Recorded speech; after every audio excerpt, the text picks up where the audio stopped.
C'est l'heure de l'entretien de France 24. Bienvenue à Roland-Garros, le temple du tennis français.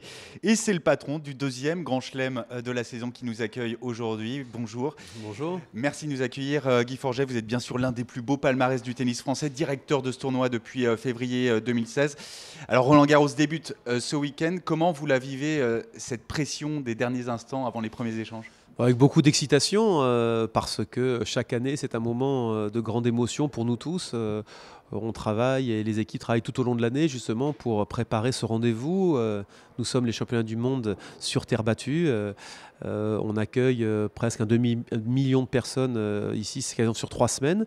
Alors les qualifications ont déjà commencé, on le passe un petit peu sous silence, mais c'est vraiment le début du tournoi, hein, puisqu'il y a 128 joueurs et 128 joueuses, 96 joueuses qui sont venues pour essayer d'arracher une place dans le tableau final.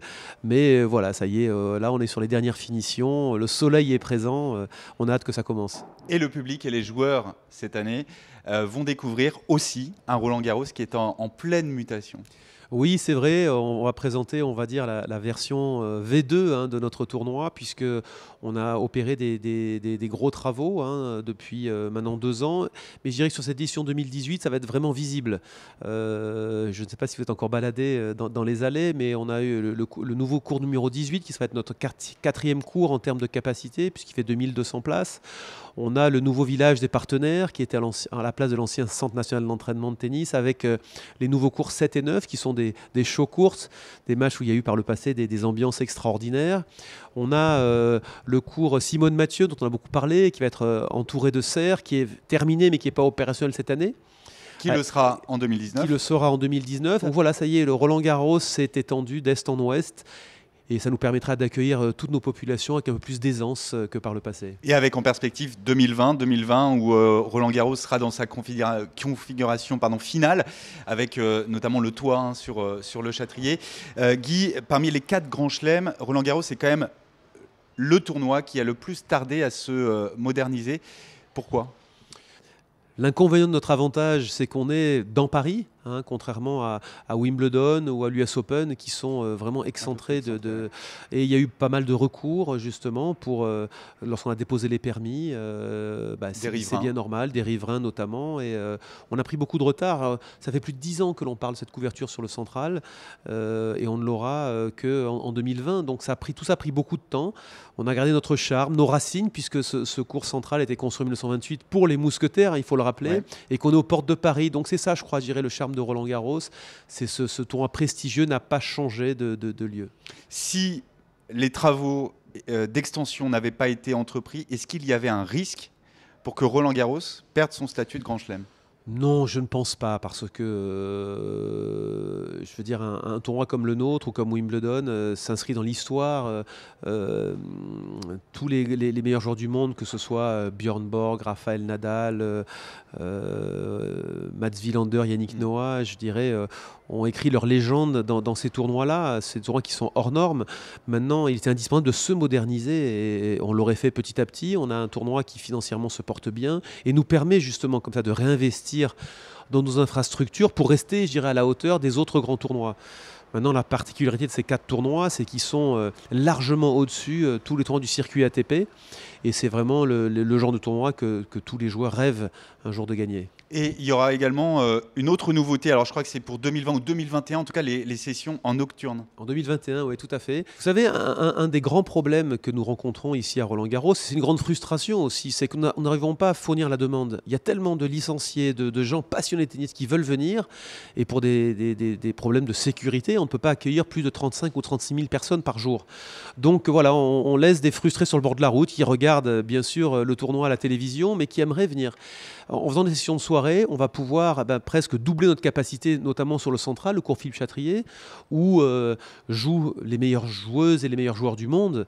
Donc on va pouvoir effectivement rattraper un petit peu l'US Open et l'Open d'Australie qui font ce genre de formule depuis de nombreuses années. Allez, on va parler de l'édition 2018. Guy, Rafael Nadal, une nouvelle fois, il arrive évidemment chez les hommes dans cette peau d'immense favori. Peut-être une 11e victoire ici à la porte d'Auteuil. Qui peut battre Rafael Nadal ? Oui, je crois que vraiment la grosse question, parce que ceux qui l'ont battu par le passé sont soit absents, soit aujourd'hui Depuis pas dans 2005, il a perdu 3 fois à Roland ouais, Garros. Hein. ils sont pas dans leur meilleur état de forme. Je pense à Novak Djokovic, hein, qui a vraiment tout raflé pendant 2 ans et demi, et qui aujourd'hui a un petit peu peiné, encore que ça va mieux là, depuis 15 jours, mais à retrouver ce niveau-là.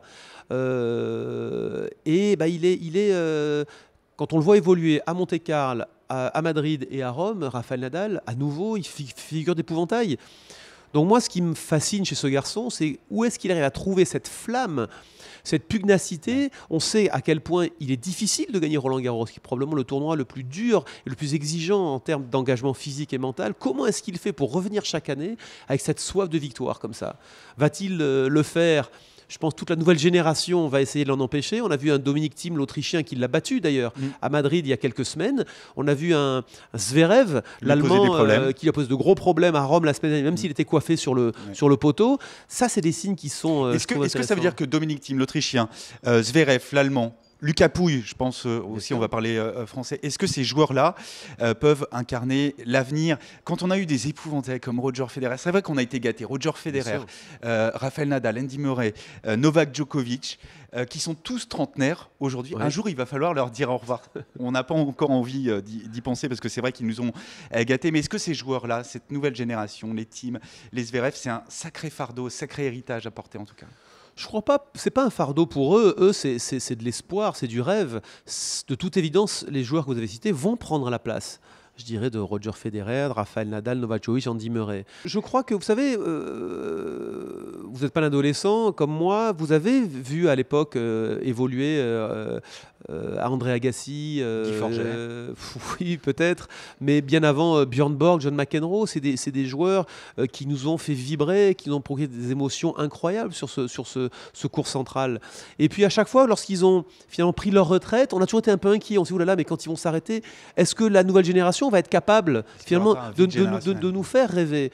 Et on s'est rendu compte finalement qu'après Agassi, Sampras, Jim Courier, Connors, McEnroe, ben on a une génération avec Roger Federer, avec Rafael Nadal, Djokovic, qui a été extraordinaire. Alors on a peut-être été mal habitués, mais pourquoi est-ce que ces garçons-là ne nous procureraient pas à nouveau, je veux dire, ce même genre de rêve et d'émotion? Donc j'ai envie d'y croire, et je crois qu'en tout cas ce lieu et cet écrin est propice justement à nous faire rêver à nouveau. Dans le tableau dames, Serena Williams qui revient en Grand Chelem, elle a donné naissance à son premier enfant, elle est aujourd'hui l'ancienne numéro 1 mondiale. Au-delà de la 400e place mondiale, celle qui a remporté l'américaine 23 titres en Grand Chelem, il y a une polémique, Guy. Elle dispute pas les qualifications, mais elle ne sera pas tête de série dans le grand tableau. Est-ce qu'il ne faut pas faire évoluer cette règle pour toutes les joueuses qui décident de donner la vie, tout simplement? Le classement WTA aujourd'hui permet à ces joueuses de participer au tournoi. C'est-à-dire que Serena Williams aujourd'hui, normalement par son classement, ne pourrait pas jouer ni le tableau final, ni les qualifications. Donc elle est d'une certaine manière protégée. Maintenant, il est vrai qu'aujourd'hui, on ne connaît pas son véritable niveau de forme, puisqu'elle a eu des résultats qui ont été pour l'instant assez médiocres, en tout cas presque indignes d'une championne comme elle.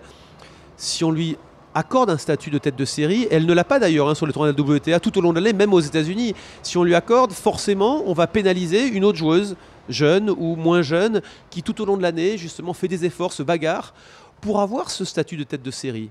Est-ce qu'aujourd'hui c'est légitime? Effectivement, vous avez raison, c'est une question qu'on peut se poser. Toujours est-il que la bonne nouvelle, c'est que Serena sera là. On sait que si elle est à son niveau moyen, elle va battre la plupart des joueuses du tableau final, même des têtes de série.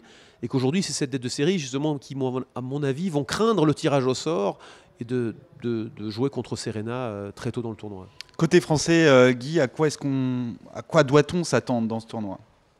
Alors écoutez, si on regarde les tableaux féminins et masculins, on se rend compte que celle qui, sur le papier, a le plus de chances d'aller loin dans ce tournoi, c'est Caroline Garcia. Elle est numéro 7 mondiale, elle a extrêmement bien joué sur terre battue, comme Rafael Nadal. Souvent d'ailleurs, on observe justement les favorites et les favoris en fonction des résultats précédents sur terre battue. C'est elle, clairement, qui a été la plus constante. Et derrière Caroline Garcia, alors il y a peut-être Kristina Mladenovic qui était quart de finaliste ici aussi l'année dernière, mais après ça va être Lucas Pouille qui est le garçon français le mieux classé dans la hiérarchie ATP. Il a fait un très bon début de saison, gagnant 2 titres, mais dans les semaines précédentes, lui s'était battu. Il a joué un petit peu en pointillé. Donc est-ce que ces tournois lui auront permis de finalement, ça y est, trouver sa bonne vitesse de croisière et de bien jouer ici à Roland-Garros? Vous en doutez, je le souhaite comme tous les fans de Lucas. Quant aux autres, ils ont été confrontés à des blessures. On sait que Wilfried Tsonga malheureusement ne pourra pas être parmi nous cette année. Même il risque peut-être de rater à Wimbledon pour des problèmes d'opération au genou. Gaël Monfils et Richard Gasquet ont beaucoup de problèmes eux aussi. Ont chuté d'ailleurs au classement, hein. Ils sont aux alentours de la 30e place mondiale, ce qui ne reflète pas leur valeur moyenne. Donc voilà, c'est vrai que je suis comme vous, on a envie d'y croire, on sait qu'ils auront le soutien du public et on sait que leur expérience va peut-être leur permettre justement de tirer leur épingle du jeu et pourquoi pas se retrouver en deuxième semaine.